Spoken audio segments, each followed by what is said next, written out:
Let's start this over. Jeepers. Good morning. It's time for our devotion. I had an appointment with my endocrinologist and type 2 diabetic. And I knew it wasn't going to be good. I knew that I hadn't been great. And there's a shortage in my medicine a lot of times. And I tell myself then it makes it harder. I can't go there and say I've been great because the blood work will say something different. Organizing. I think I was gone the day that God handed out organization. The title is very original. It's called The Blood Work Doesn't Lie. There was a season that I disappeared. Not because I didn't love what I was building. Not because I didn't care. But because I went away for mental health treatment.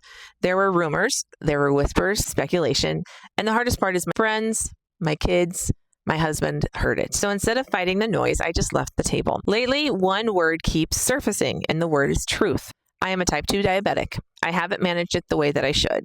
Blood work doesn't care about intentions. It doesn't listen to the excuses. It doesn't accept, well, I've been doing everything right. It simply reports the truth. This is your A1C, she said. There was the proof. If I were a poker player, I'd know about a tell, a twitch, a breath, a blink that reveals what's really happening inside. We assume we don't have a tell in real life. We assume we can outsmart our own conscience. We lie to ourselves quietly so we don't have to admit anything out loud. But the body keeps score, the mind keeps score, and the soul keeps score. There came a point in my mental health where my body said no more. I could not keep pretending. I could not keep performing. When I finally told the truth about what I was feeling, I had a moment with God that felt less like a correction and more like an invitation. Let me help you. It reminds me of Psalm 139:23-24. Search me, God, and know my heart. Test me and know my anxious thoughts. See if there's any offensive way in me and lead me in the way everlasting. David did not ask God to fix what he refused to face. He asked to be searched, tested, and shown the truth. We also see it in John 8:32. And you will know the truth, and the truth will set you free. Freedom did not come from denial, it came from exposure. And there's an analogy that just doesn't leave me. The fear of facing truth is like standing at the edge of cold water.